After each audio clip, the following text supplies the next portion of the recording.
Before the 2016 presidential election, some evangelical Christians began comparing Donald Trump to King Cyrus, the biblical king who's credited with allowing Jews to return to Jerusalem from exile in the Babylonian Empire.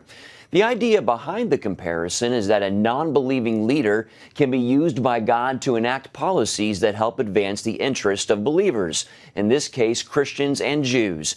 And today we're joined by Israeli author Gil Troy. He is an historian who has written this upcoming book, The Zionist Ideas, Visions for the Jewish Homeland, Then, Now, and Tomorrow. Welcome, Mr. Troy. We appreciate your time today. Pleasure to be with you. Thank you. Let's talk a little bit more about the King Cyrus comparison, because it's not just a small segment of evangelical Christians who are making this comparison. Prime Minister Netanyahu actually did the same thing recently, and in honoring Trump for declaring Jerusalem Israel's capital, Netanyahu likened him to Harry Truman, Lord Balfour, and Cyrus the Great. What do you make of all of this? You know, those of us lucky enough to visit Jerusalem know that we don't count in decades, we don't count in centuries, we count in millennia. You're swimming in history. And so when you see someone do something good for the Jewish people, you put them in historical context.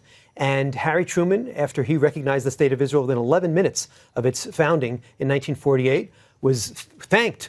And he said, "I am Cyrus," because he was going back to the Persian king. And so it's not surprising that we would look at Donald Trump, say he did something good for the Jewish people, he did something good for the American people, he did something good for the world, and say, you're part of that historical chain. Do you believe that President Trump deserves the same recognition as President Truman and Lord Balfour? I actually think that Harry Truman and Lord Balfour did greater things, and it's not a criticism of Donald Trump. Harry Truman was being told, do not recognize the state of Israel. Lord Balfour was there at a time when there was no notion even of a state. And Donald Trump was basically acknowledging something very obvious. How is it there's only one country in the world that's not allowed to pick its capital? So while I give Donald Trump tremendous credit, I feel like if we lived in a normal world, if we lived in a fair world, it wouldn't be such a heroic act. But maybe that's the heroism.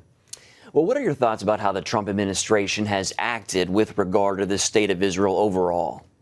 So far, he's been a good friend. I think to stand up to the world, to stand up to the bullies of the world and say, look, I'm going to recognize the obvious. Jerusalem is the capital of the state of Israel. Jerusalem is the capital of the people of Israel for 3,500 years, and just embrace it is a great thing, and we should say thank you. And those who are critical of Trump should take this opportunity to say, you know what?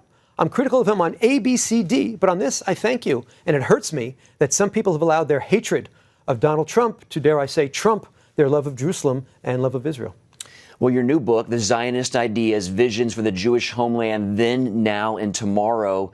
Explain to us exactly, what does Zionism mean, and why should Christians care? Zionism goes back to Mount Zion. It goes back to Jerusalem, which is the heart and soul of the Jewish people, but also is, of course, so important to the Christian religion, too. And Zionism says that the Jews, first of all, are a people. We're not just a religion. We're this mix of religion and people. And as a people, we have a tie to a particular homeland, the Holy Land, which doesn't mean others don't also, but we have that deep, deep tie, and that we have the right to establish a state on that homeland. So it's peoplehood, it's land, and it's statehood. And Christian Zionists should embrace Zionism for two fundamental reasons. First of all, it's one of the great stories. A story of a people beaten up, broken down, persecuted, almost destroyed, and coming back. Talk about redemption. Talk about renewing your faith in God and in peoplehood.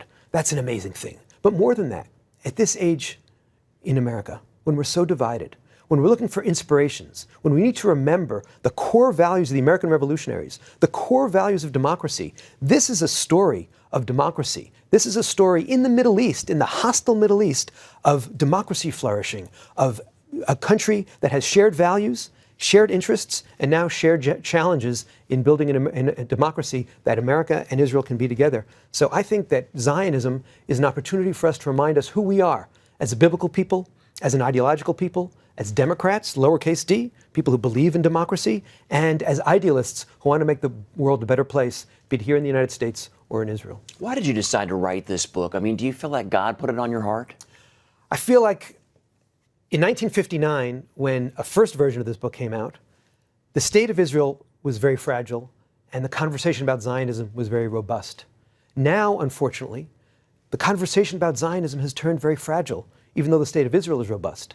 And I want to bring back that conversation about these ideas about who we are as a people and how we can be in partnership together to make the world a better place and to make our lives better. And it comes from God, it comes from the Bible, it comes from democracy, it comes from America. These are all the fundamentals that help us find meaning in our lives. And I want to push the conversation, not just from the political conversation, but to the identity conversation. How do we, Jewish or not Jewish, looking to this place, this Holy Land, get inspiration?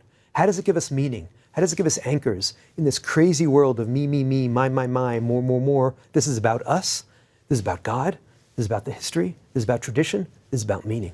All right, historian and author Gil Troy. Once again, the book is The Zionist Ideas, Visions for the Jewish Homeland, Then, Now, and Tomorrow. Thank you so much for your insights and your passion. We really appreciate it. Thank you, and thanks for all your support. Mm-hmm.